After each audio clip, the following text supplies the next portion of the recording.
Sales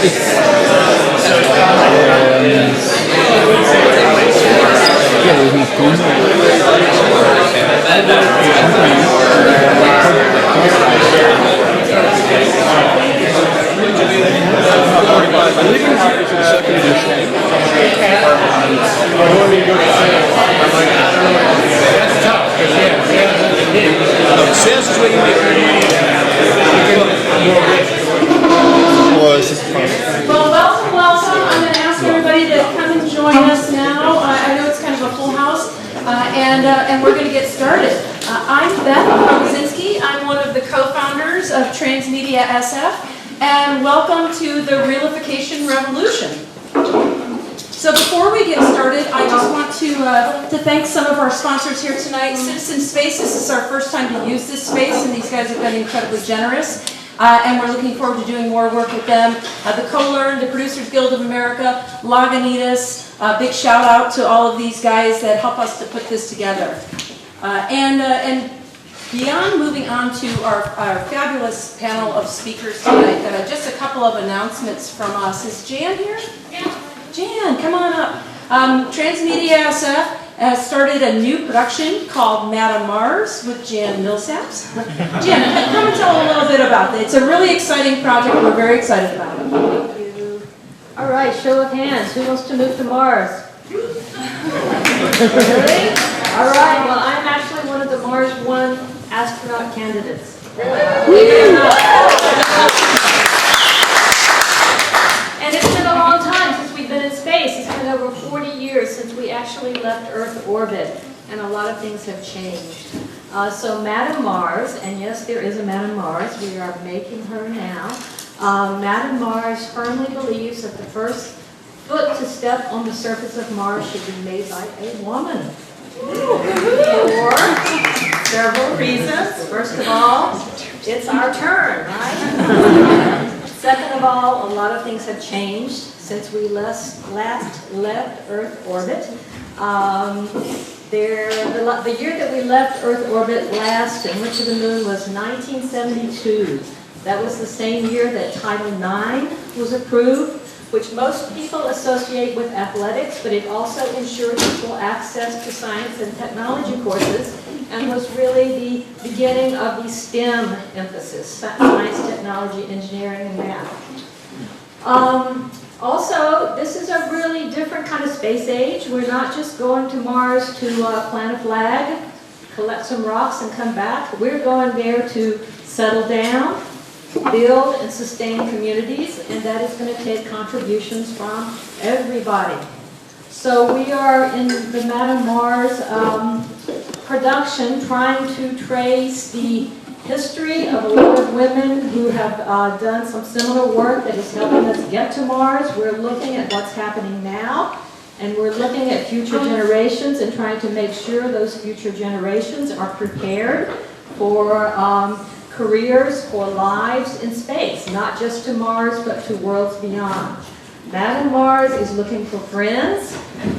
She's not that choosy. She has a website. She has a Twitter account. You can find Madame Mars all over the place. I think it's madamemars.com is the place to go. And if you have any questions, you can ask any one of us afterwards.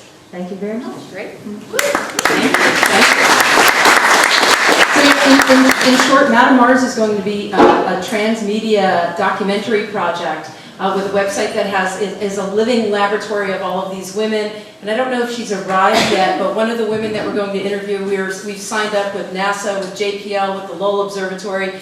But Erica Rodriguez is one of the rocket scientists, and she's supposed to be here tonight. So corner a rocket scientist somewhere around you, and look forward to hearing more about Madame Mars as we continue this great project.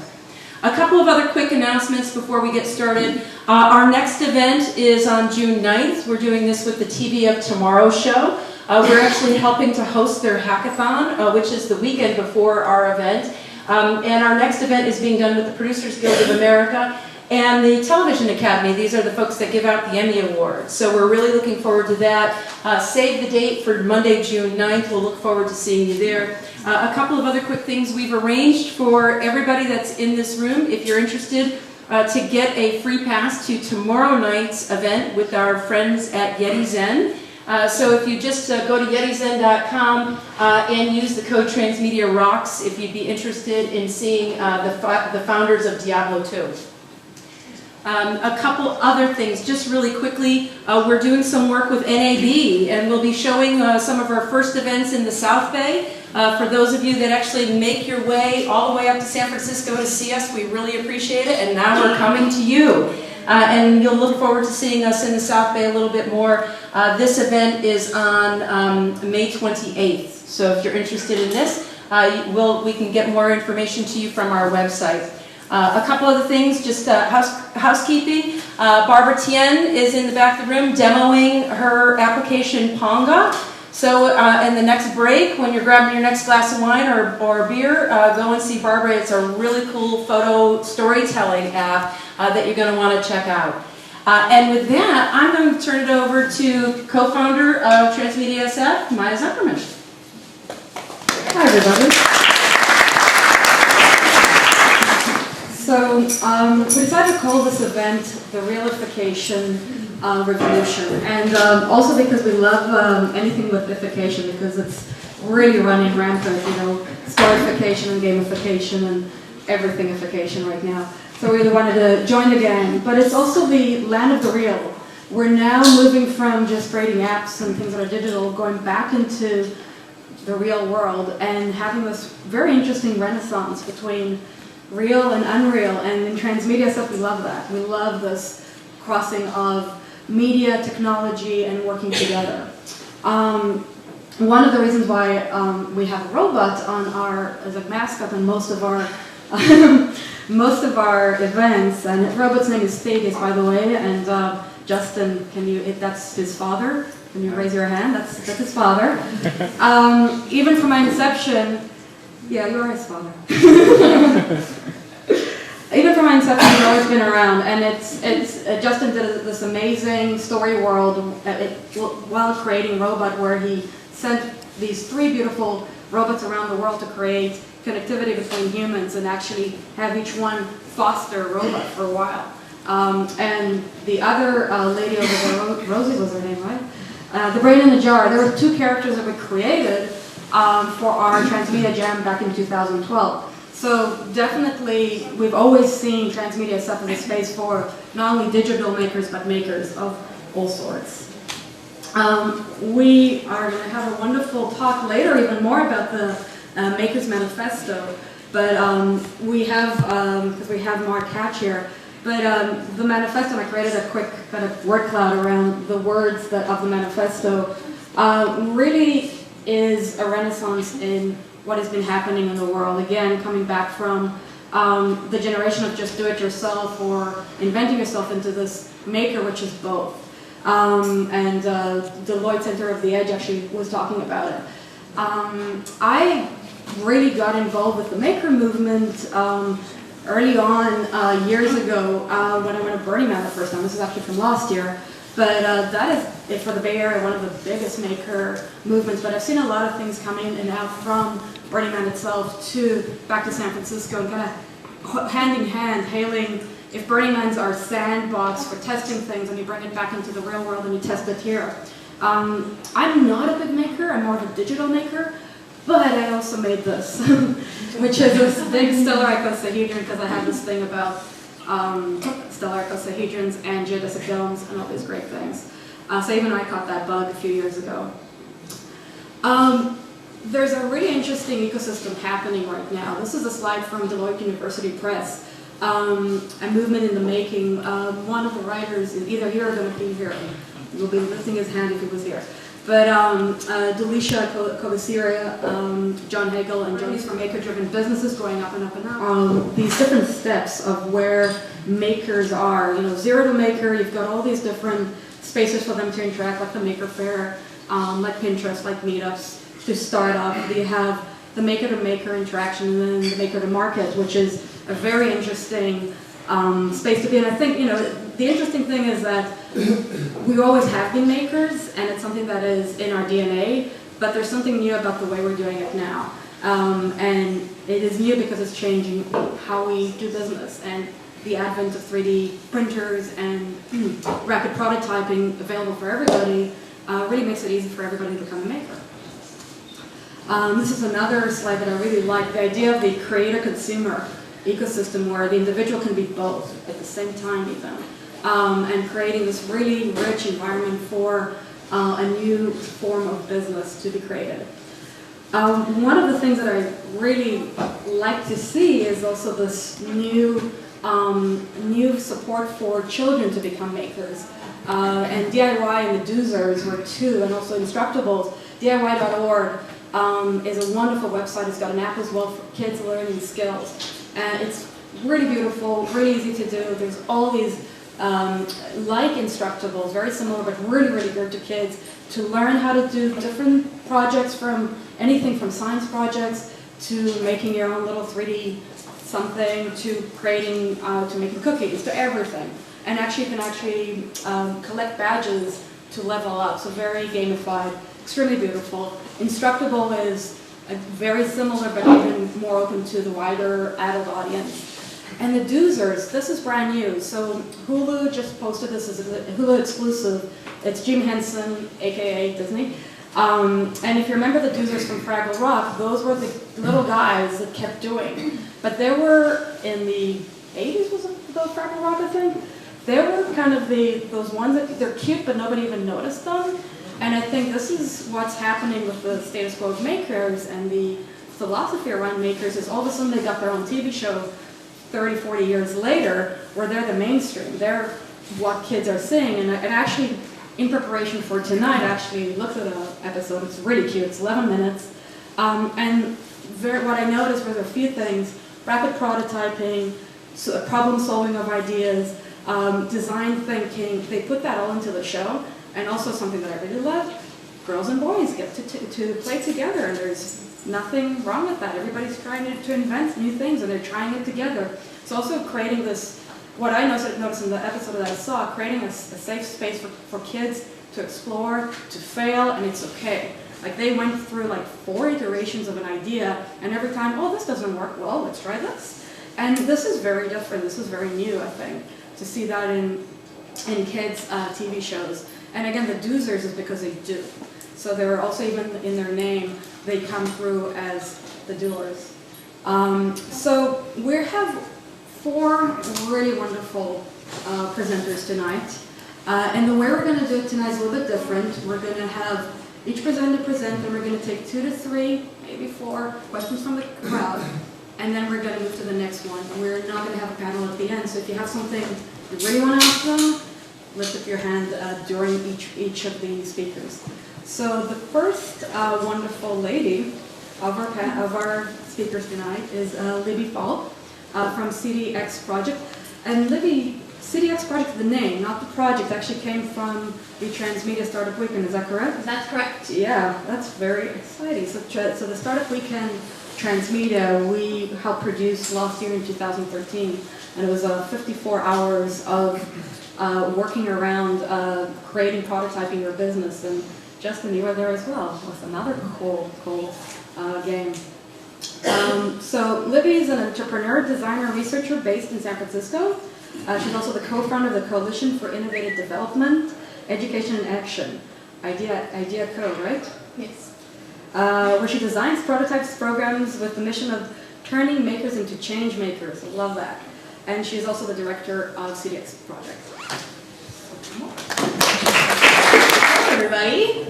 Hi. I'm so excited to be here. Transmedia SF was one of the first meetups I came to when I moved to San Francisco about 2.5 years ago, and it was one of the reasons I was so excited about moving to the Bay Area. And I'm really glad I can be here talking tonight. So who in the audience would identify as a maker? Raise your hand.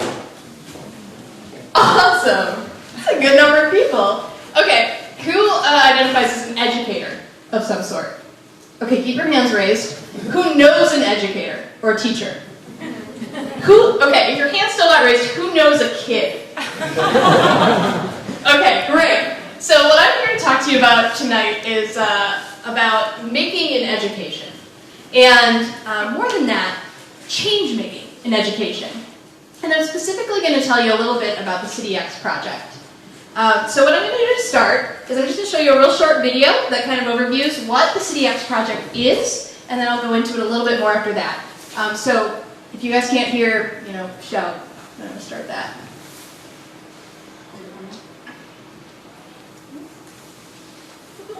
There we go.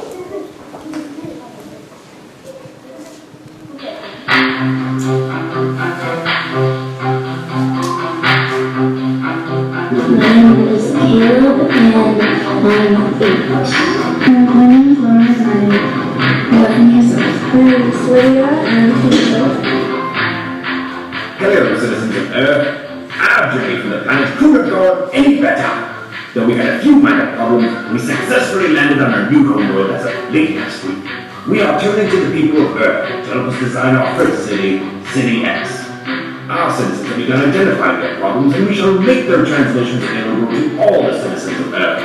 Please, take the time to get to know them so we can help them all on our new and sometimes dangerous planet. Our future and the future of mankind is in your hands. Thank you and good luck.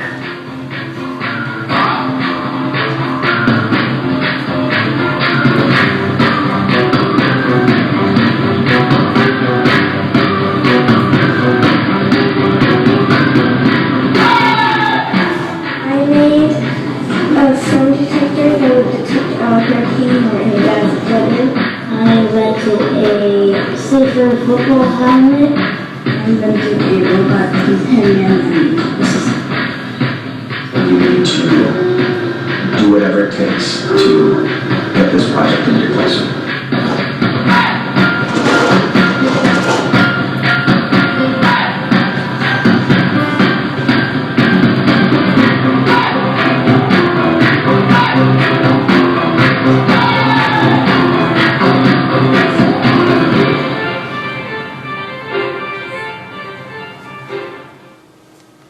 Alright, so this is the CityX project.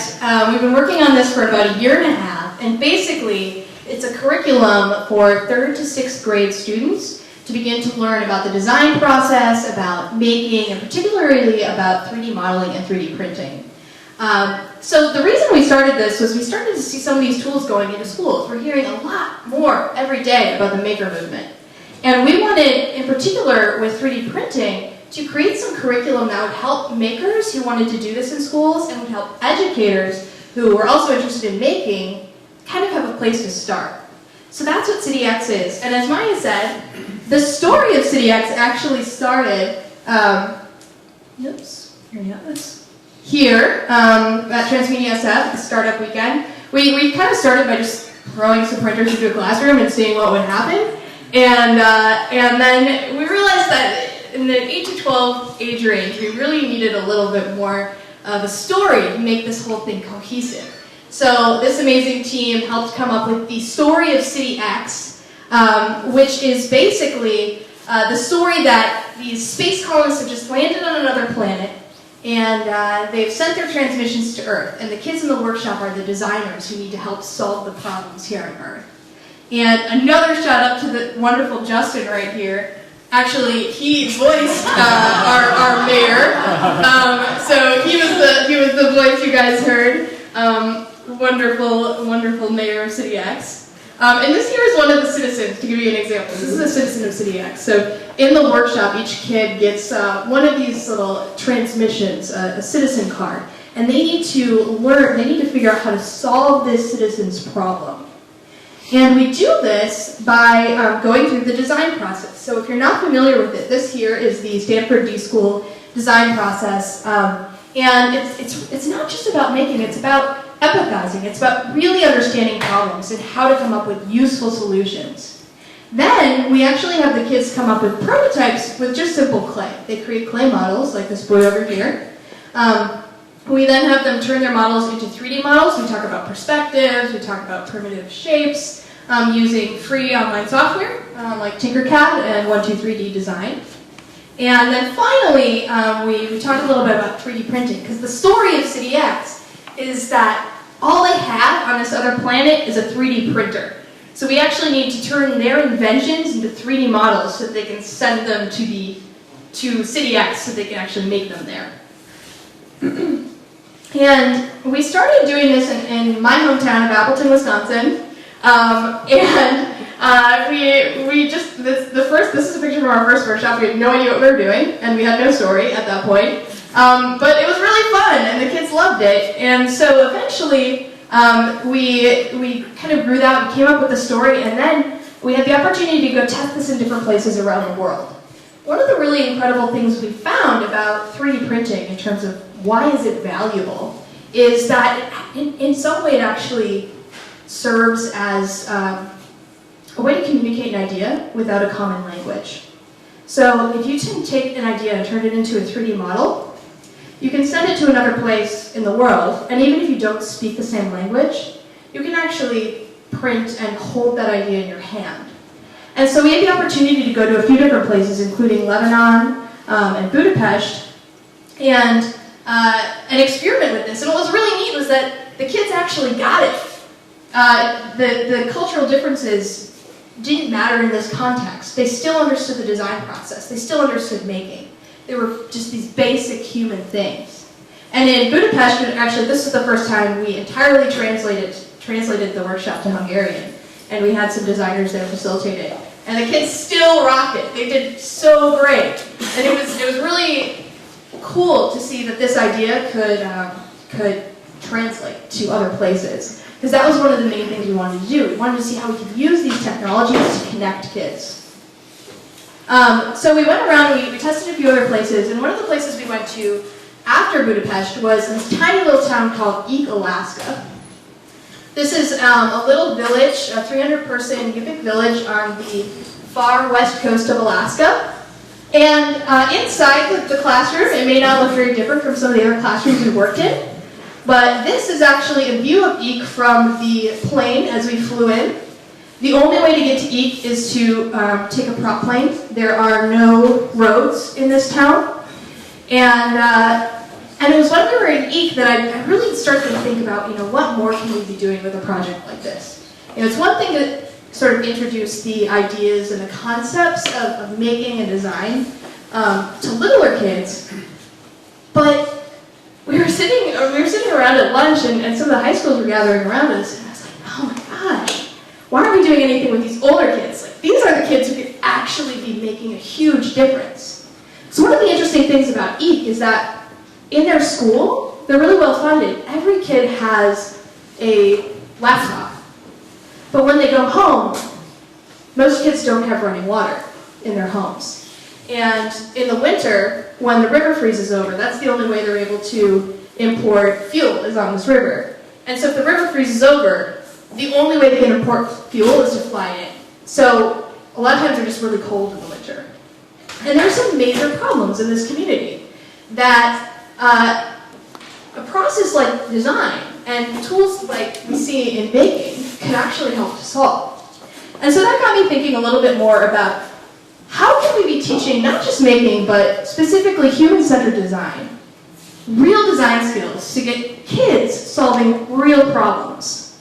And so I think we have this huge opportunity that is, youth in terms of solving problems, not just in places like Eek, but everywhere. If you look at where we live, there are opportunities in every city, there are problems in every place that people live that we can be solving with some of these tools. And how cool would it be if we actually were able to do that with kids? If they were actually the driving force in making that happen. And so since that visit to Eek, I've kind of shifted to not just thinking about how can we turn kids into makers, but thinking about how can we turn kids into change makers. Change makers are people who can not just make something because it's fun to make it, but they also know how to utilize those skills in order to help people. And what's really neat is that we found that by shifting the focus from just making to change making, we were able to get a lot more of the kids excited about the technologies we were using. Because in the classrooms with City X, for example, we often found that some of the kids would get really excited about the 3D printers, and they're like, oh my gosh, this is the best thing ever. And that was, maybe like at most half the class. And the other half of the class, they're not really, they're like geeky sort, like many of us, maybe. And they're like, why are we doing this?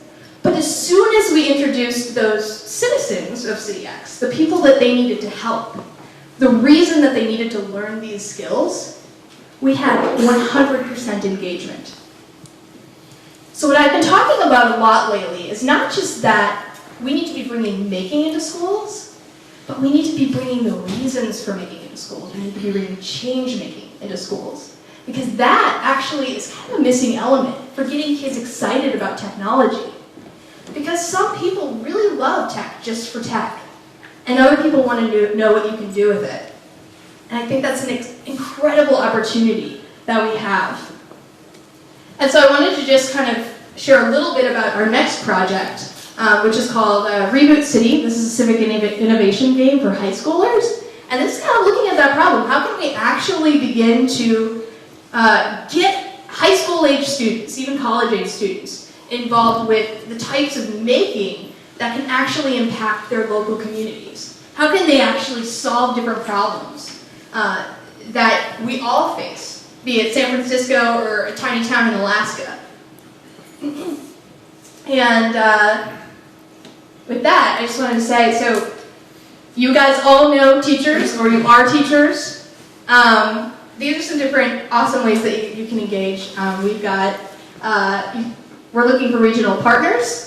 We have a few regional partners around the world who run the City X workshop locally. We're looking for more of those. So if any of you know anyone who might be interested in running this workshop, you can go check this out. We also, just last month, released a totally free toolkit.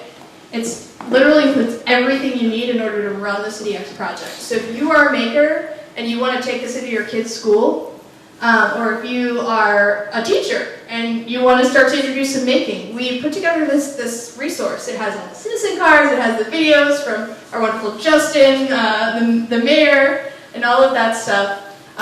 So you can start to bring this in, and we also did some Common Core alignment. So if you're a teacher, you know that's very important right now. And then finally, with Reboot City, we're really just looking for ideas and partners and things like that. So if you're interested in that sort of concept of how can we turn kids into change makers, I would love to talk to you, and I'd love to hear more about your thoughts. We're looking for not just advisors, but we're also looking for some schools and organizations to pilot our first program with this fall. So if any of you know anyone who would be interested in that, please come talk to me. And with that, I'll take some questions.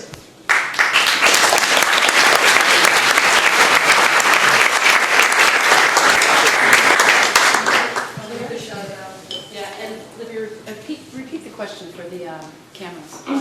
Okay. So just a quick two-part question. One, how did you select the initial cities that you did all those pilot programs in? And two, where does most of your funding come from? Do you rely on those city regional partners to actually provide the resources, or does your organization do this? Yeah, great. So the question was, how do we select the cities, and then how are we funded? So the city selection really just came through friends. I went to this awesome program called Singularity University, if any of you are familiar with that. And I'm really fortunate to know a lot of people in different places. And so when kind of the stars aligned, that's sort of where we ended up at different places. We just kind of spent a year testing this in schools. A lot of the testing was done either here in the Bay Area or in the Midwest, which is where the rest of my team lives. So that was more just sort of convenience factor. The other ones were whatever worked out. And our funding was actually provided by 3D Systems for the development of this project. They were our presenting sponsor. They're a big 3D printing company, so they're incredible in giving us some printers and some support to actually develop this. And now we're at the point of actually turning it into a sustainable program. So we're doing that through different sort of licensing with school districts, regional partnerships, and things like that. More questions? I just heard an interview with the Khan Academy, which is a pretty big success in education space. Is there any kind of conjoining with what you're doing? I don't know. I never really thought about how we might work with Khan Academy. The City X project is a super hands-on experience.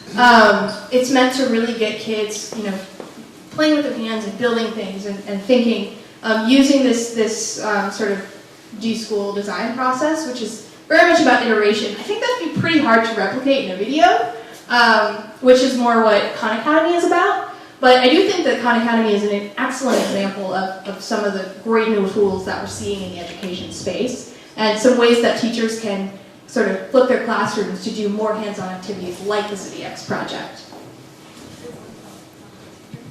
Have you connected any of the projects you've done to like any robotics programming languages like Arduino? Have you like made the leap yet? We haven't done a lot, and you know we work with 8 to 12-year-olds, so that's a great question, and we're always getting asked, you know, what do we have for high schoolers or older kids? This is about a 6-hour workshop, so it's really meant to be an introduction to these ideas, and it really focuses on you know, rapid prototyping and manufacturing. So it's not so much about the coding aspect, although I'd love to see more of that for sure in a program like Reboot City for the older kids. And there are, not to say that younger kids can't do that, there are a lot of great resources for getting younger kids to do coding, but we haven't. Okay. Great. Yep. Thank you. Yep. Thank you.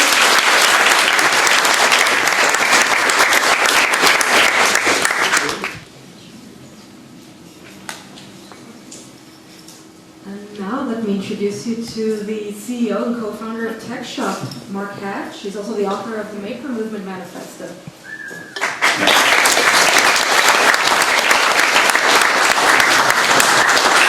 So I'm pretty tempted to throw out my deck, but before I do that, I just want to ask a couple quick questions just to level set. How many of you have been to Tech Shop?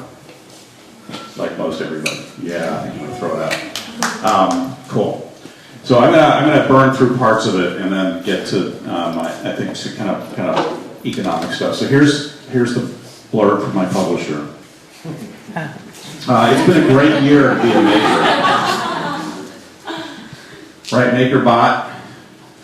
I mean, 5 years ago, right now, Bree Pettis was teaching art it was either Portland or Seattle. I can't remember. Does anybody remember? Was he from Portland or Seattle? He was literally a junior high art teacher 5 years ago today. He just had a $600 million exit. Yeah, baby. Every art teacher should see that. Bree's a great guy. Autodesk is our huge friend. Carl and his team, I don't know how much they spent. I don't have purview into that, which means I can estimate, right? My guess is they spent anywhere between $200 and $400 million in the maker space or adjacent space. So kudos to Carl, because he is literally the very first believer with a serious checkbook that's spending money in the space in a very serious way. Tinkercad, he just rolled up at multiple CAM companies, computer-aided manufacturing, which is actually the hardest part of what my dream consultants do. CAM is actually a really big deal. It's kind of under the covers, but it turns out to be a really big deal. It was one of our very first conversations, and so Autodesk has been huge for us. They've got an entire consumer division. They've leaned in. They stopped doing advertising because they were getting more impressions using iPads and giving stuff away for free. They bought Tinkercad. They bought IO Circuits. So kudos to Autodesk and Carl and what he's doing. Right? We have Etsy and Kickstarter. Kickstarter broke $1 billion in funding this last year, and Etsy's doing $1.3 billion plus in sales. So this is cool. I feel like I'm in a home crowd. When I'm on the road and I ask, how many people heard about the maker movement, I get like 5 people that raise their hand. It's crazy, which is why I have a really big deck that I'm going to blow through. GE is funding bets with us to the tune of almost $2 million over the next couple of years. GE had so much success with their initial quirky engagement over a period of 8 to 12 weeks that they convinced Ben to take $80 million. Good year. Make Magazine spun out. I love Tim O'Reilly and everything that he's done, but giving them the ability to go do what they need to do and raise funds separately and contain that was actually a really big deal that not a lot of people understood. Intel, of course, has launched not only Galileo, but Edison, and those are transformative projects. People know about Galileo? Raise your hand, please help me. Not as many. Okay, so Intel is one of the largest, most profitable companies in the world. They went to Massimo. How many heard of Arduino? Yeah, okay, so he went to Massimo and said, we want to be in this space, but we want to play nicely with you. What can we do to help? And they launched the Galileo and Edison. So Edison is an SD card. It's a full-blown Arduino plus a 486 Pentium computer, not just a chip, computer on an SD card. They just enabled you to be able, with a few weeks of Arduino training, to be starting to play in the Internet of Things. So I'm going to tell you a little bit about later, easy, powerful, and cheap, and Intel is helping to drive it. Actually, remarkably, because they can't charge a lot of money in this space, so there's a little bit of altruism there. I'm not sure what their end game is, but there is something going on there that's actually very interesting. We love this. Pelosi was on site recently and said, I am in awe of the maker movement. Yeah, baby. The White House has announced a maker fair.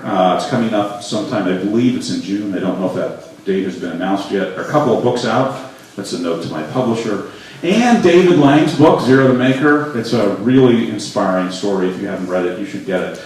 And there are 2 new hardware accelerators, increasing the number of hardware accelerators by 100% in 1 year. We have a few more to go before we've hit saturation. All right, so this is where I'm going to skip through, like Tech Shop. If you haven't been there, come by. We give free tours. The important thing is really powerful, easy-to-use tools. So this is the interesting thing, and where I'm going off script. So easy, powerful, and cheap. Easy, powerful, and cheap. Now, DeLucia, you got to help me on this post hoc, because I'm going to need some help, like making it right. Easy, powerful, and cheap. Medici brothers made banking easy, powerful, at least for the rich, cheap. So you were able to create contracts in one part of the world and have them actually executed in another. Democratizing banking, at least at the city-state level and then beyond. That enables some amazing things. The printing press made knowledge easy, cheap, and powerful, enabling the entire Renaissance, yada, yada, yada. Not Renaissance. Renaissance happened before that. It was after that. Bunch of revolutions. There were Protestants involved, some Catholics involved. Education became ubiquitous, and the printing press was big. The important thing, though, was it was easy, powerful, and cheap. It was powerful before that. It wasn't necessarily easy. The Industrial Revolution. Now, it did something. It made it powerful and relatively easy, but it didn't make it cheap. You know, the Internet Revolution, easy, powerful, cheap. Communications Revolution, easy, powerful, and cheap. The electricity, bringing power to the individuals at the local level, easy, powerful, and cheap. So what's happened in the last 10 years is that making things has become easy, powerful, and cheap. That is a really big deal. And so I won't quote myself, I'll quote Chris Anderson. Right? And you ask Chris, as I did, why did you leave Wired, the pinnacle of publishing? You've chronicled the entire rise of the internet. You've given voice to the long tail. Why in the world would you leave that position? And so he answered that question differently, but he answered it at the Long Now Foundation when essentially he was explaining what he was doing. And he said to the teams there, the groups that were there, these were all of his compadres, right? If you thought the internet was big, this is going to be bigger. That's why I'm excited. Is you've got the guy who chronicled the power of the internet that created CompuServe. Oh, they're dead. AOL. Actually, there's a point there. Google, Facebook, etc. I have a really hard time believing long-term that a pure economist is not going to discover that we lived in a very short period of time when the rules of marginal cost of production didn't exist. So the marginal cost of producing software is zero. So the marginal cost of software should be zero. So we happen to live in this really bizarre time frame, a 30-year, 20-year time frame, where we have these huge behemoths that are throwing off enormous amounts of cash. I'm not so sure they're going to last all that long. Ask CompuServe, AOL, etc. what happened. But when you introduce atoms, atoms have to be shipped, atoms have to be managed, atoms have to be created, developed, so forth. And you have this whole patent protocol around it that will allow you to at least have a 19-year runway on it. Easy, powerful, and cheap. So I have to thank Autodesk for working this question really hard, trying to create tools that you and I can actually understand that enable us to run the computer numerically controlled machines that are sitting in our facility and around the world. It's so easy. I have a piece of software in my pocket called 123D Design for the iPhone, where I currently demonstrate to friends and relatives how to make, design, and get the code to produce a table in under 10 seconds. That's easy. Powerful is you've got access to computer numerically controlled machines, so I don't have to teach you how to use a router. It does itself. You load those files up and it runs. And cheap is when you democratize access to it by leveraging shared spaces, and it's $125 a month. $4 a day. That's a Starbucks addiction. Easy, powerful, and cheap. I got a little more serious than I was expecting, right? So I left on community because that's really important. So I'm going to do two things. I want to run through the projects, right? So what does this mean for you? 70% of the projects I'm going to show you there are from professionals who are deeply embedded in the space. 30% of these projects are from amateurs and newbies. And those are the one that makes it really interesting. I'll then do 6 technologies that have changed the world that have already come out of Tech Shop, and I'm going to end with a challenge, because nothing is better than a challenge. So this is the world's fastest electric motorcycle. Repeat, the world's fastest. It just beat the Ducati Superbike by 20 seconds in a race. When was the last time you saw a race where like the second place finisher was 20 seconds late? Oh my God. Andy's working on jetpacks. He's now a NASA consultant. We had multiple CubeSats that have been launched. Danny learned how to make and did create, oops, here we go, 3D printer. I'm sorry, a Segway. Tina came in, she's one of the amateurs. She's a professional labor consultant by training. And she was able to quit her job after she launched Better Off Wed. I don't know how much she's making, but she did just take a 6-month vacation. This is a venture-backed startup. I think they've raised, I don't know, $5-6 million. This is a 3D printing company that came out. This is Karen. Quit her 6-figure-a-year job selling tchotchkes, knitting needle gauges, into the $3 billion a year quilting business after taking one class. We grab that light. You just got to show. Just open the lamp. That's under that. Yeah, just show it to them. Not that. No, the lamp there. It looks like a book. Yeah, it looks like a book. Just pick it up. Open it up. Whoa. 1, 2, 3. Ooh. Yeah. He's a designer, but it never made anything. Took him about a month, figured it out, raised $500,000 roughly on a Kickstarter campaign. Anton basically did the same thing with a kayak. Mike's working on a desktop diamond manufacturing device. How many people carry a Dodo case? Who? Buy one. They're amazing. So Patrick came in and asked, what classes do I need to take to learn how to make an iPad case out of bamboo and bookbinding? It was 3 classes, took him about 2 weeks. Within 90 days, he had sold $1 million in product. 12 weeks, 0 to $1 million. And it started with no knowledge, finished with the knowledge he needed. He did $4 million in the first year, $10 million second, $35 million last year. That is the Dodo case right there. President Obama actually carries one of those cases. But no, none of those have changed the world. We had an early belief that if you gave the tools of the Industrial Revolution to the creative class for the cost of a Starbucks addiction, they would in fact change the world. And it is true they have, and I am hell-bent to put one of these babies in every major city in the world, because the biggest untapped resource on the planet is the shit that's between my ears. It's the shit that's between your ears. It's the cognitive surplus that the planet is sitting on. And now that tools are easy, cheap, and powerful, we need to leverage that. And so here are some folks that have changed the world. So this is James McKelvey. Those are the 3 original prototypes for Square. And what I really love about James is not his experience as a computer programmer, which he does have some, but it was the last decade he spent blowing glass as a glass-blowing studio owner in St. Louis. And he completely upended the merchant banking industry. This was not Jack's idea. This was James's idea, a glass blower in St. Louis. Yeah, let's hear it for James. Phil and his team built the world's most efficient data cooling center, attacking a $250 billion global spend.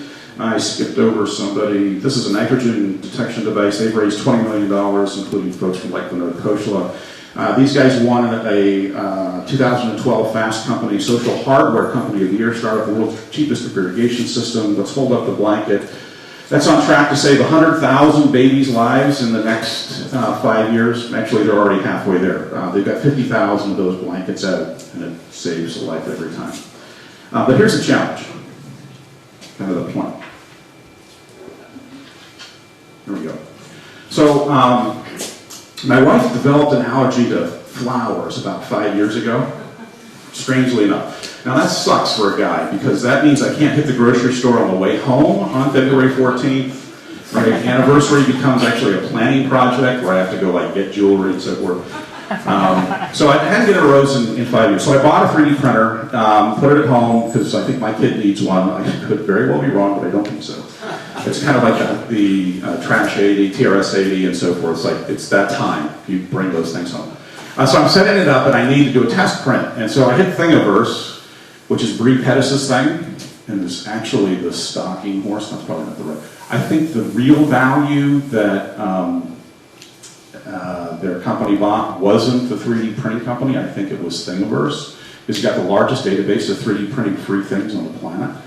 And so I went online and stumbled across a rose, and I said, that works, I'll print out my wife a rose. So I printed out my wife a rose. Like I like saying this, I downloaded a rose. How cool is that? And of course, I'm a guy, so it's like, shit, it's just printing out. It's like at least 38 cents worth of plastic. Print it out, clean it up, gave it to my wife. Home run.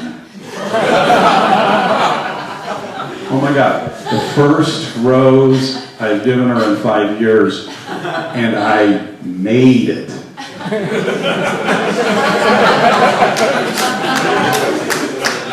So here's the challenge, because it actually can change your life.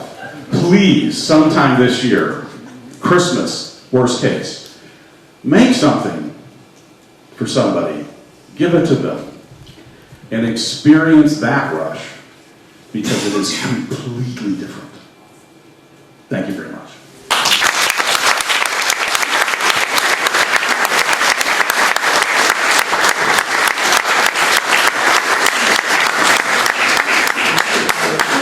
Quick questions?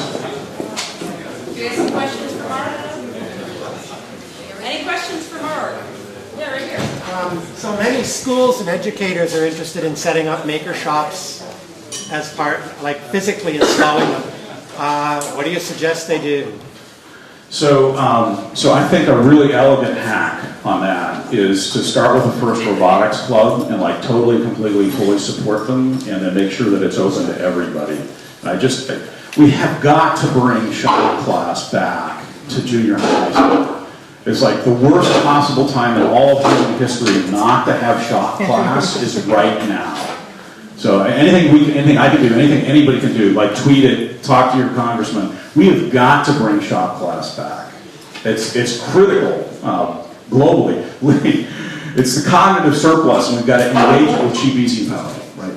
So it's great to see so many things like Tech Shop coming up, giving access to, let's say, prototyping devices. But when it actually comes to manufacturing and to building even small run manufacturing, it becomes incredibly challenging to do things onshore. And it seems that we're really missing onshore technology clusters or manufacturing clusters, where you're able to do things such as injection molding, printing PCBs and so on without having to deal with shipping things overseas. Yeah, so I agree. I think we're beginning to see an emergent group of folks who care about it, who eventually started Shenzhen's, like Liam Casey, PCH, Volt, Dragon Innovations, and so forth, Fluxcon and others.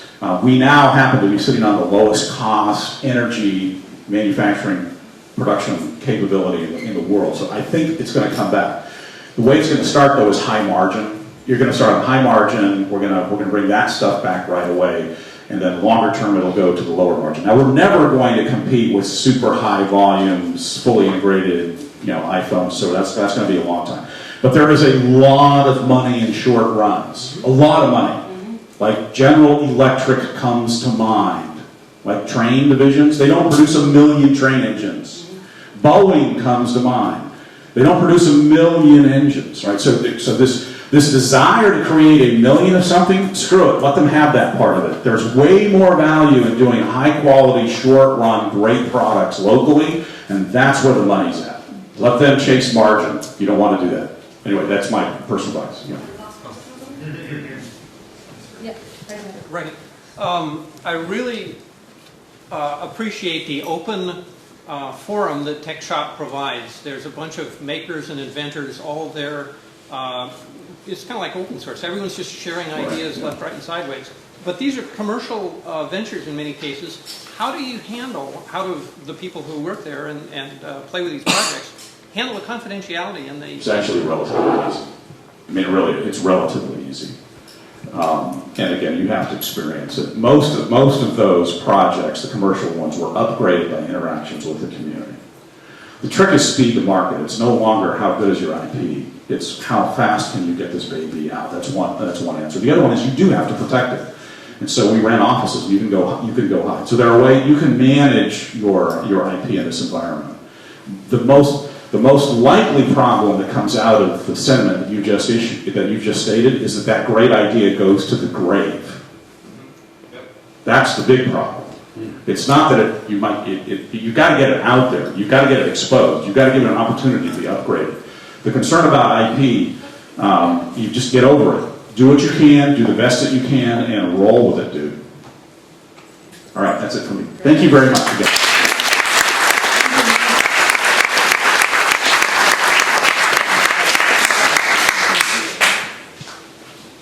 Now we're going to have Eric Katz.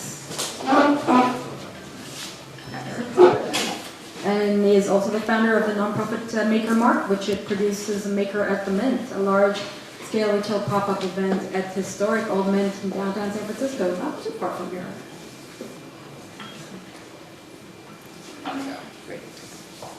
Thanks, Maya. I'm really excited to be here. I've been pretty involved and very excited and heavily immersed in the maker movement for the last few years. And I think one of the first questions that people get, and I know this doesn't apply to this room, is what is a maker? Who is a maker? And makers have always been there. Makers have been tinkers, inventors, but they're largely siloed. They're very difficult to take their innovations and inventions to the market. And the movement has really only been in the last 5 or 10 years. Kind of the first start of it, interestingly enough, was the guys who kind of coined the term Web 2.0 saw this trend. That's Tim O'Reilly and Dale Doherty. They came up with that Web 2.0 trend, but they saw something else. They saw this maker movement, and they gave it a name, and they gave it a place, and they gave it a magazine, and they gave it a maker fair. And a lot of things have come out of it. So it's kind of funny how interconnected you'll see this sphere really is on the organizations and people involved in the community. It's a very exciting time. It's a very kind of tight-knit community. And so it's interesting. I'll just talk for a brief minute about factors driving the movement. I know Mark talks about this, but the internet is primarily a major driver. Access to consumers, being able to connect with people. Digital fabrication tools and access to tools is very important. That's the other one. And the third one is also the crowdfunding, and again, getting back to being able to build a community. So these three factors have really come together to enable the maker movement, and that's why it's exciting. That's why it's taking place now and not before. And I think what's interesting is you talk about maker spaces, and they're growing. In fact, this is one of my favorite billboards. In fact, Mark, you probably remember that one. And they're just popping up everywhere. In fact, there's interesting, this is NYC Resistor, and there's a guy right there, that Bree Pettis, that started MakerBot. So it's kind of fascinating, but it's exploding. And all forms of them, from more community-based hackerspaces to places that are commercial, have every kind of tool like TechShop. And that's how my story started. So this is kind of my story, how I got into the maker movement. Some friends and I were building a motorized bike, and we thought, let's do it. And actually, I read about TechShop, and it enabled us to actually prototype and build this motorized bike. It's very exciting. In fact, that's me back there in the first TechShop, cutting out parts. So we had access to the tools. I mean, we built a prototype. It was amazing. This was a few years ago, and so there was one other component that we didn't really have, that we built it, but we couldn't get it into production. I won't name names. Actually, I will name names. Kickstarter actually didn't love hardware companies for a long time.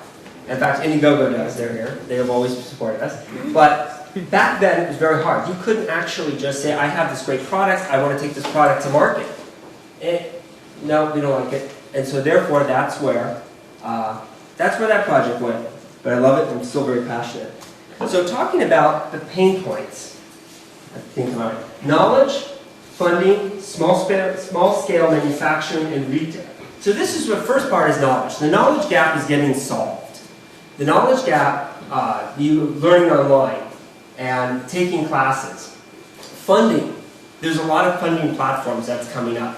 There's a tremendous amount. And then now is actually the small scale manufacturing. That is really key, and that's really critical to actually being able to drive this movement forward.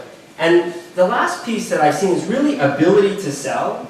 I mean, we talk about, crowdfunding, and that's building a community, but so much of products actually are bought in retail environments. Very small percentage. I mean, even though Amazon is growing radically, you still need an outlet.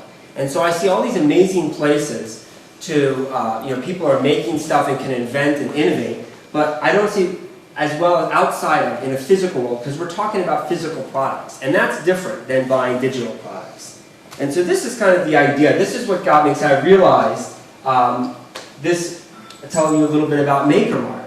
So after Cali Cruiser, I actually went to work for TechShop, and very involved and excited with helping develop the corporate team building events. And I was at Maker Faire in 2012 when Dave Edgar spoke, and he said, I have a dream.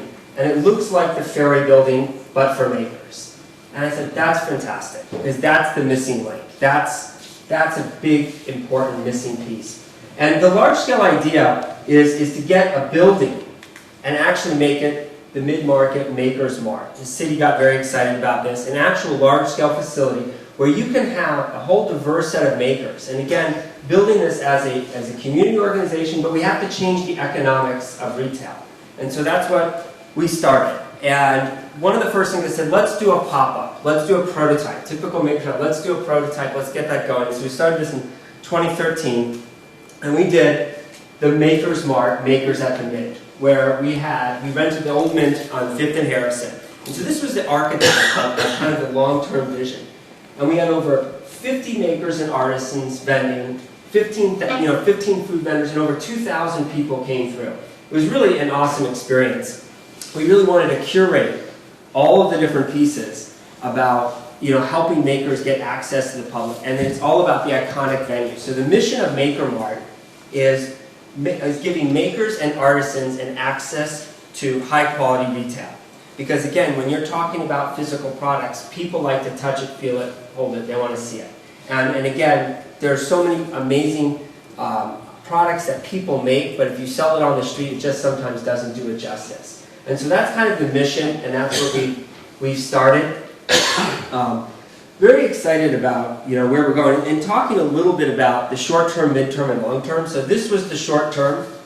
Mid-term is actually securing some more temporary space, but longer-term, smaller storefront, and we have more of event-based retail. And so again, it is very, very community-oriented, but event-based retail. And then long-term, we need $10 million for one of the tech guys to donate.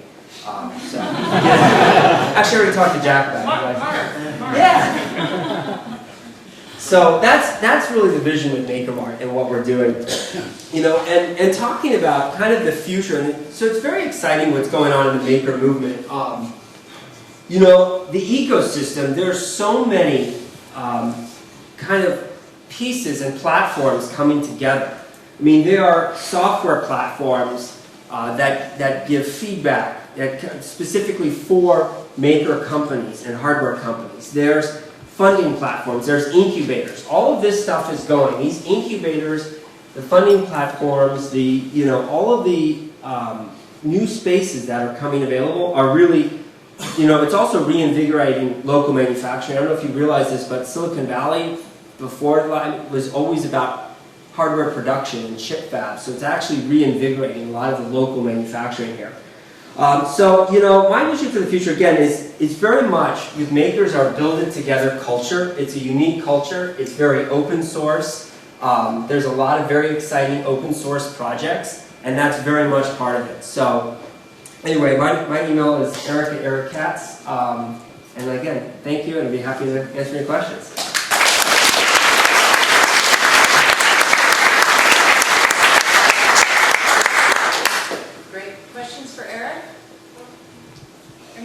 Have you run into any zoning issues or community ordinance issues with regard to the maker market? Yeah, zoning, it's interesting. When you do something like this, it's all about if the government wants to help you or get in the way, and they love this idea. This is economic development. It helps the arts. So they actually kind of try to help parties seize despite their best effort. So yeah, you want to get them on your side for sure. In the back, Barbara. As you envision a set of 50 of these artisans in this space, there are, with all of the good work of the tech shop and everything else, a lot more than 50. Do you see these rotating through? And if so, what do you see to be a means to continue that visibility to those first wave of 50? Absolutely. I think Maker's Mark can be a great vehicle to help get exposure to artisans and rotating through as well. But I also think it's a means for people to collaborate together. The problem with the current way everybody that sells their stuff is it's booth by booth, one-to-one. We need to work collectively. When you go to Macy's, you don't have the maker, it's not just purses in one area. It's not just jewelry in the other. They're all put together. And so what I really envision and want us to see is the makers actually working together, sharing that burden of staffing and manning the wares part, and then actually integrating the maker merchandise, integrating to put entire rooms together in the furniture department, entire ensembles together for men's or women's fashion, things like that, but actually integrating it and working collaboratively. Is this also manufacturing space? So it's interesting you said that. Part of the vision when I refined the Maker Mart was actually having small micro-scale manufacturing. So if we got a building like this old Hibernia Bank building, downstairs we'd love to have the micro-scale manufacturing. So built downstairs, sold upstairs, ultimate and eco when you talk about reduction of transportation costs and packaging. So yes, there's a component to that. But we feel with the volume that would quickly stretch that capacity. But importantly, and most importantly, and this is a big piece, is the public loves and is obsessed with how things are made now, right? They don't know. And so being able to see how something is put together is a great, fascination point and attraction point. And so that's really important. Will the maker revolution take over and replace traditional industrial design and product manufacturing? That's a good question. Well, it depends on who you ask, and it depends on the time frame. But I'll quote somebody that I've heard this saying, and I think it's very appropriate. Bill Gates said, "We tend to overestimate in the short term and underestimate in the long term." So the biggest critique of the maker movement is it's a niche area. Not everyone's a maker. People don't appreciate that, and it's there. So again, it's maybe we're overestimating the impact in the next year, 2 year, 5 years, 10 years. But I think we're really going to underestimate the impact. And I think it's really up to us to decide, where we go with it and what is really valued. But I definitely see the trends pointing into people value things not just gimmick, but they value originality, they value quality, they value the things that are not being produced in many of the products we see in mainstream stores. Right. Yeah. Okay, great. Thank you.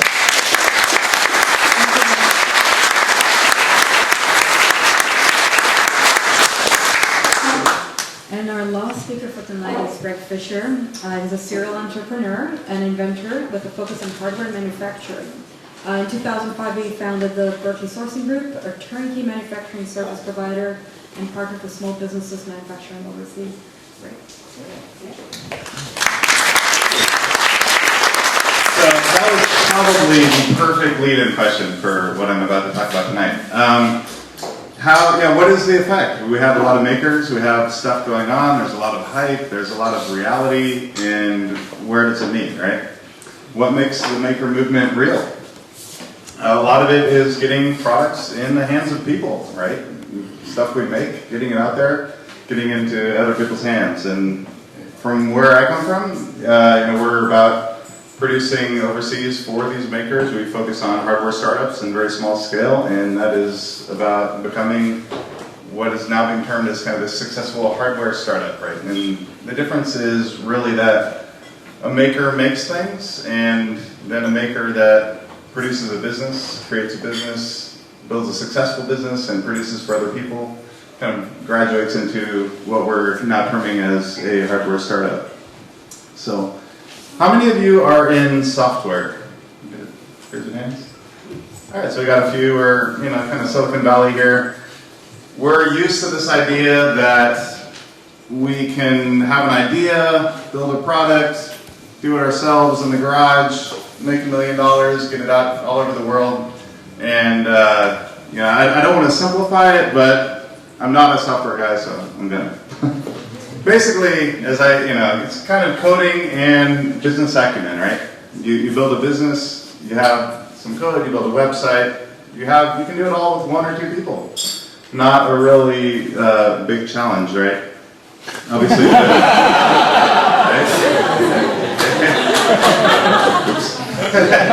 but hardware is a little bit different. It's you can be a great designer, but there's a lot of stuff. Hardware guy. Hey, all right. Any monkey can do it. Right. Well, I didn't say that. So you have a lot more, right? You have, fundamentally, it usually starts with engineering. You create a product, you create an idea. Then you have to prototype it. You have to build it. You need prototyping skills. You need access to machines that can make what you're trying to make. Tech shop, awesome. You need money. This stuff isn't cheap. It's a little bit different. You need to buy a lot of materials. You need to try around. You need to do a lot of different things that cost money. You need market feedback. With software, you can kind of throw it out there. You can get feedback. With hardware, you spend $10,000, you throw it out there.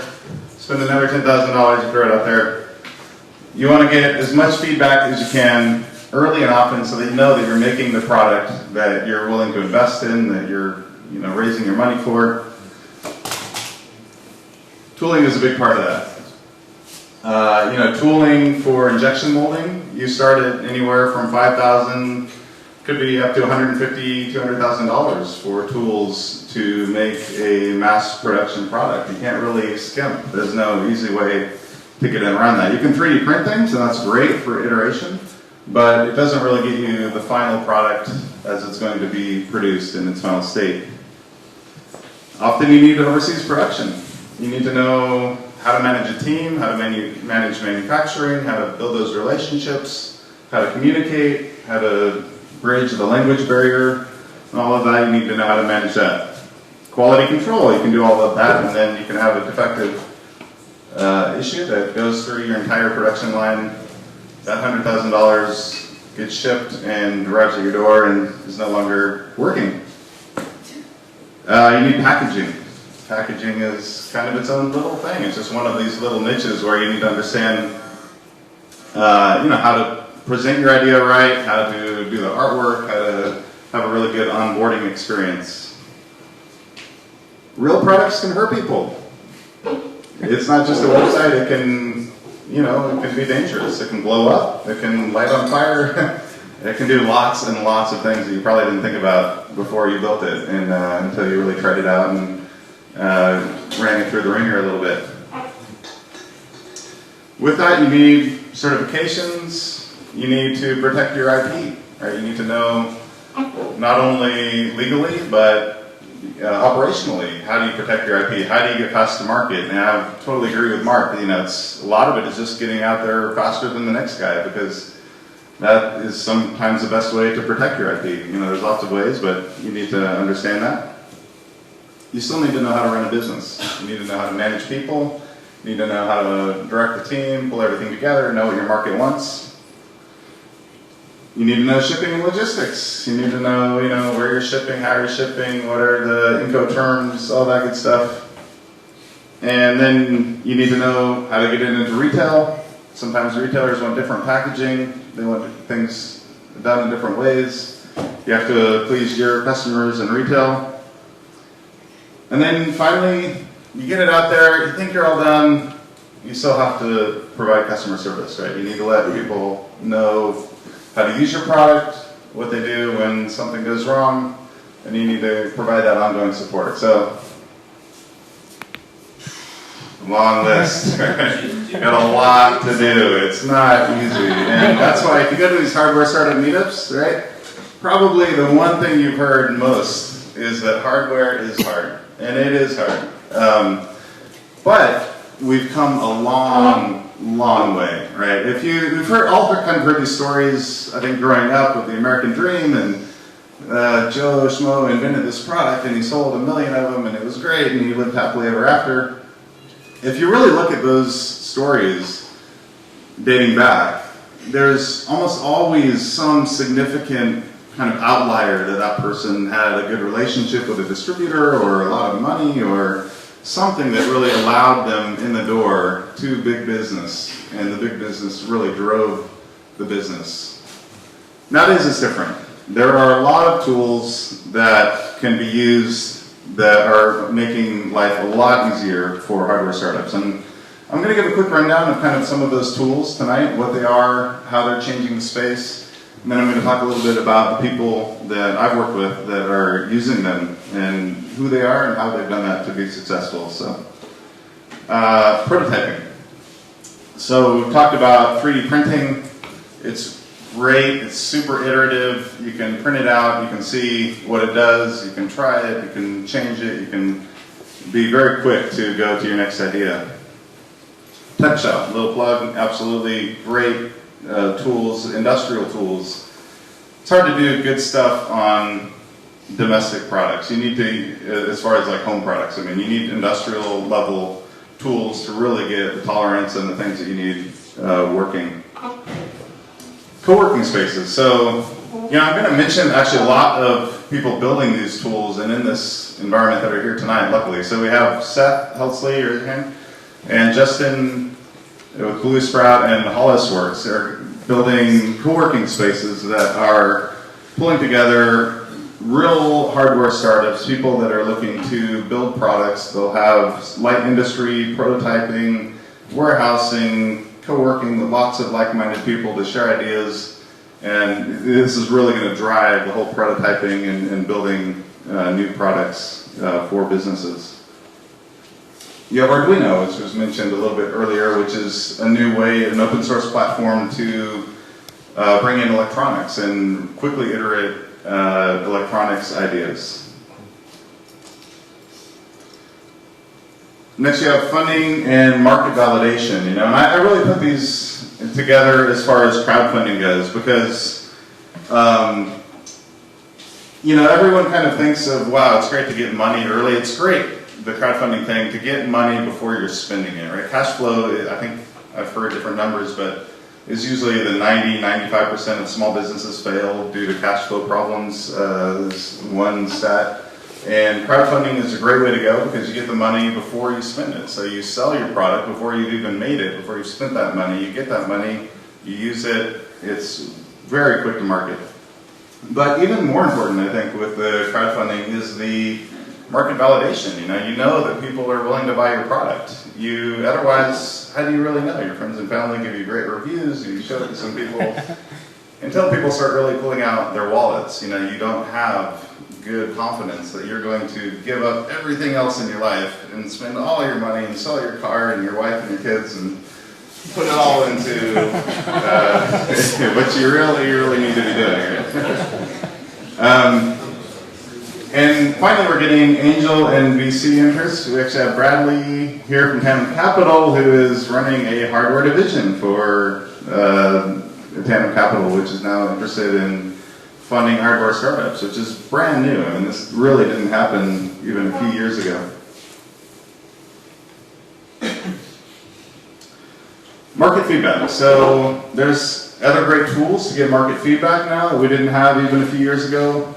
Product Me, actually Eric didn't even mention it, but he's part of a group that is creating surveys that can easily give you feedback and have this gamified so that you get points and rewards for giving user feedback on new products.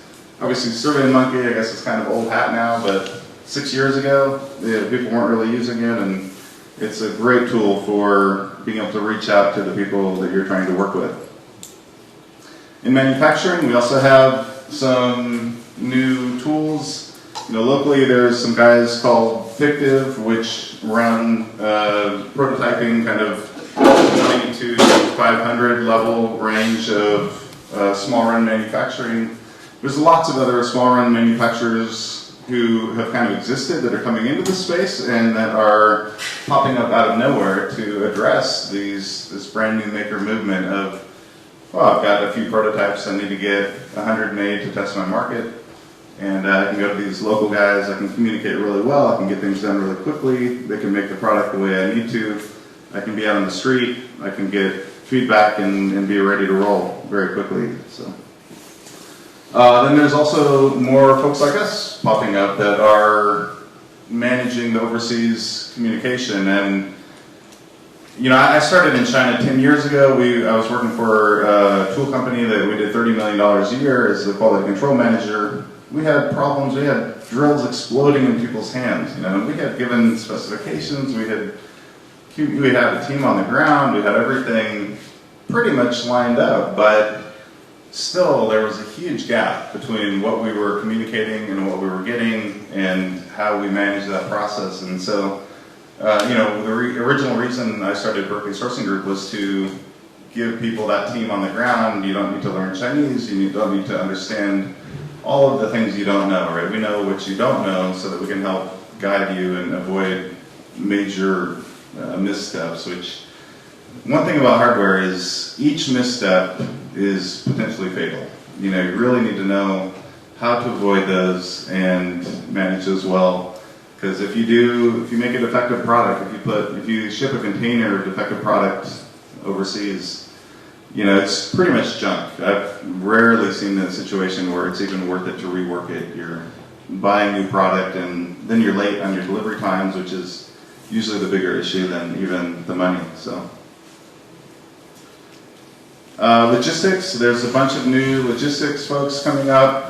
Here locally we have Rush Order, Shipwire is a bit more national, and then obviously Amazon, anyone can kind of sign up and get their warehouse and fulfillment done. Sales and distribution is a lot easier. Obviously you have Amazon where you can simply sign up. Direct your website is much easier. There's a lot more tools to build websites, e-commerce, to promote your materials.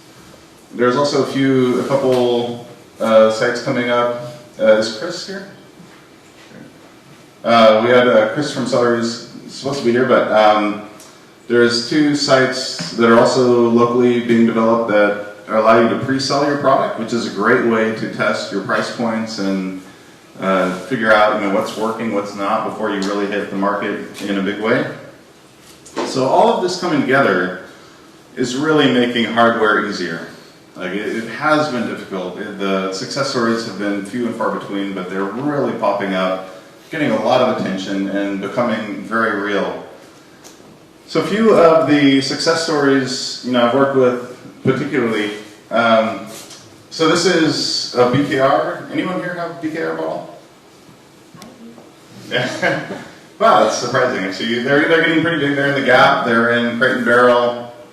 So Tal came from a legal background. She had a passion for making something that wasn't a plastic bottle that would leach contaminants potentially, and you could drink out of a glass bottle.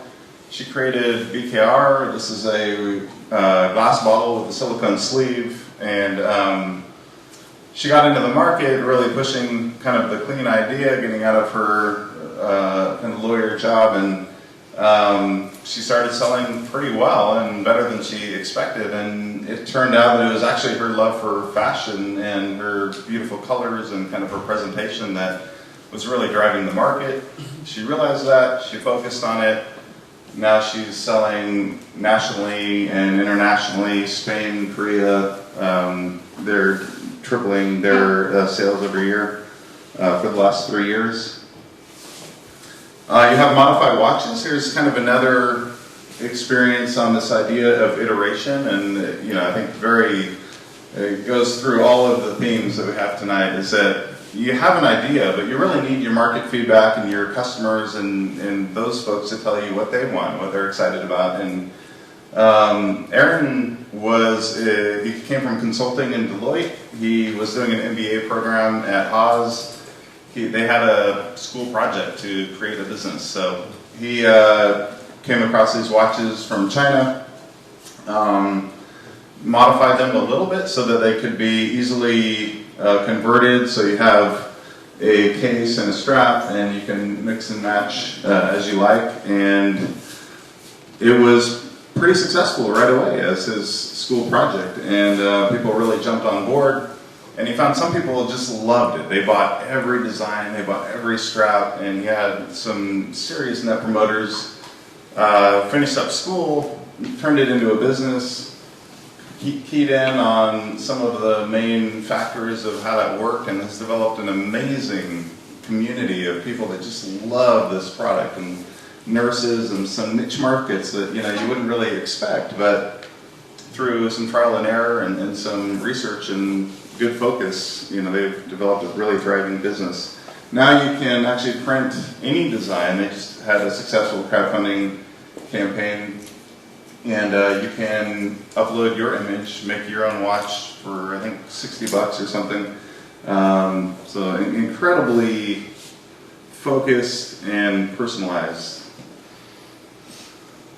Similar goes to Adam Ellsworth with the question block lamp. So Adam was in the tech shop. They did a lot of prototyping for a lot of different companies. They had this idea that, wow, wouldn't it be cool if we had like the question block lamp from Mario as an actual lamp where you hit it and it made the ding sound.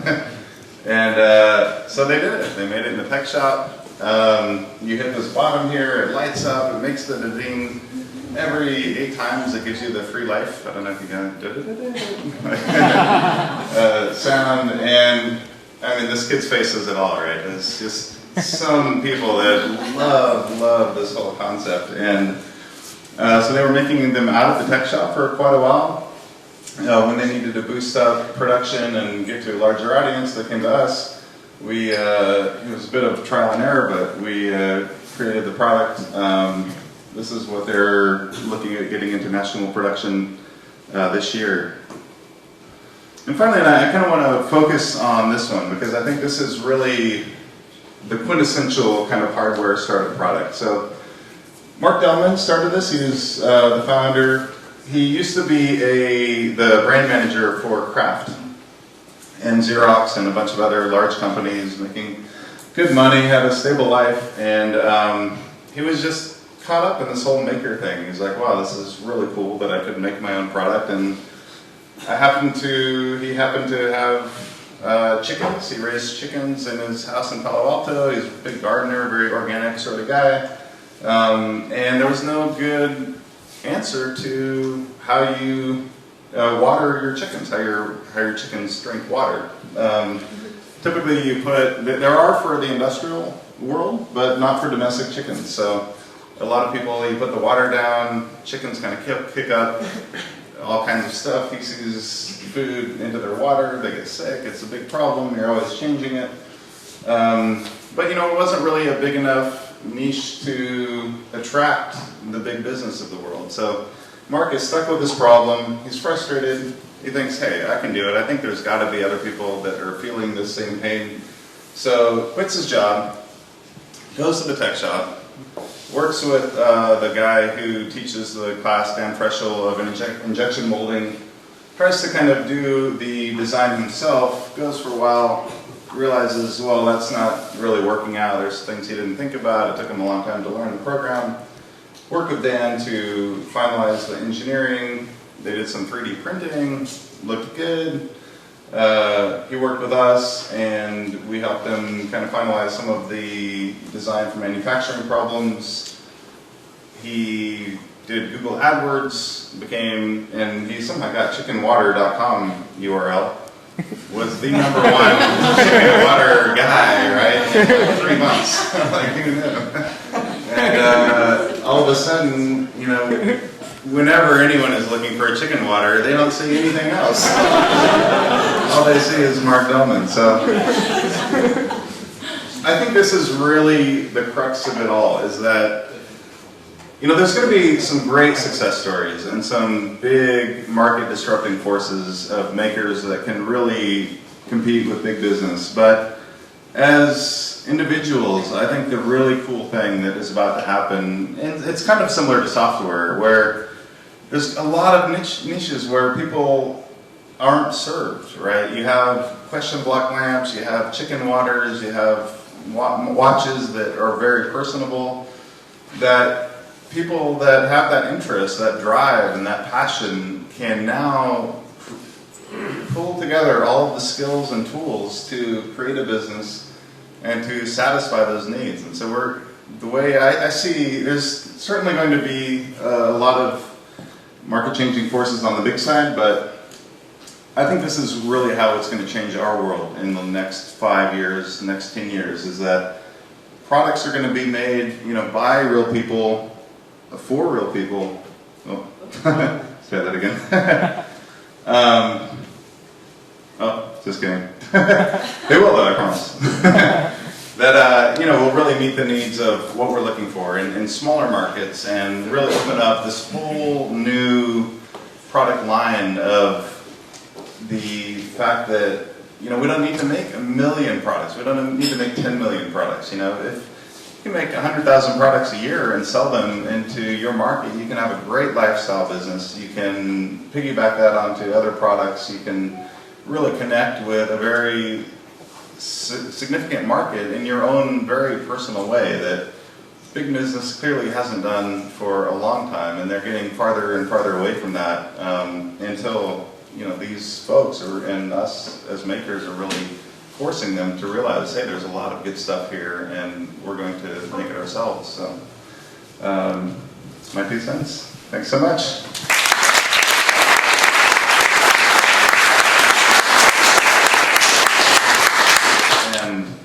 And communicate a little bit better. So it's, I think, driven primarily by margin. If the margin is there, it makes more sense to do it locally because it can be a little faster.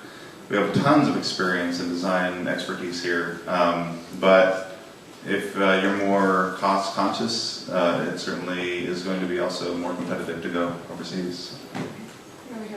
I think a good example was the Model X, that they decided that it made more sense to do the final assembly pieces in Austin when they promoted the Model X store where you could configure all your different colors and all that. It made more sense to do that close than to do it overseas and trying to get that done right over there and then bring things over here. So yeah, to that. I mean, there's a huge management cost of doing things well overseas, and it's not just language; it's cultural. You know, we have a different expectation of our products. If our product breaks, what do? We take it back, right? Every time. We don't try to fix it. We don't pull out the tools in the garage, and that's a very different culture. In China, if something breaks, nobody has a warranty. You don't go back to the store. You go to the guy who's right outside your apartment on the street who fixes shoes and bicycles and whatever else, and you give him your product, and he fixes it for, $3. So there's a lot more to it, and management is a big part of it. So there's a huge natural advantage to working within your own culture and not having the shipping and time delays as well. Barbara.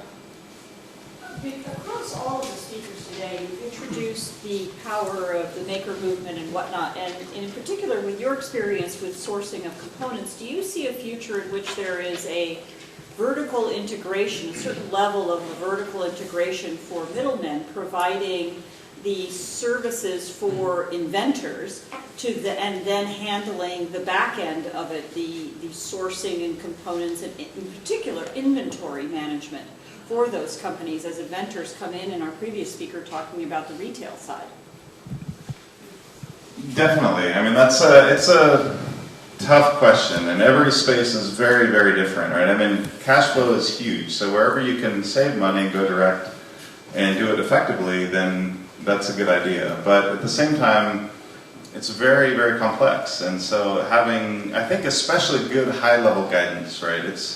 The main thing is to avoid those huge missteps. If you have something that can go wrong, and in hardware it really goes wrong, whether it's not identifying the right market, whether it's investing in the wrong tooling, whether it's having defective product, the missteps are huge. And so there's a huge cost savings of just kind of doing things right and avoiding those huge pitfalls.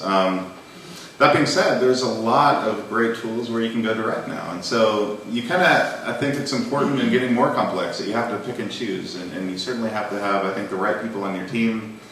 One thing I didn't talk about here, but is pretty relevant, is that I've worked with 600 hardware startups in 9 years, and I've seen lots of people not make it, and I've seen some people make it, and there is an incredible correlation between the business sense and marketing ability of the business and their success. I mean, it is almost a direct correlation of how well do they understand their market, how well can they run their business, versus how successful they are. And it's interesting because, first you would think it's about the product, right? It's about, wow, this is a really, really cool product. How can it not work? Well, there's 1,000 ways it can not work. And so if you have a good product, or even a decent product, the key is to run your business really well and to get in touch with your market. And like the BKR, they didn't really set out to be a fashion bottle. And they never would have succeeded with the idea of really a clean water bottle. I mean, that would have maybe had some success, but where they really blew up was that they realized that there were a lot of it girls, as they call their target market, where these girls, some of them bought every single color, $60, $30 water bottles. Can you imagine? A lot of money on water bottles, but they just loved the fashion and they really bought in. And so you need to have a decent product, but more importantly, you need to run the business really well. And that's where you should focus, I think, as far as middlemen or just guidance, really getting that support. Great, great.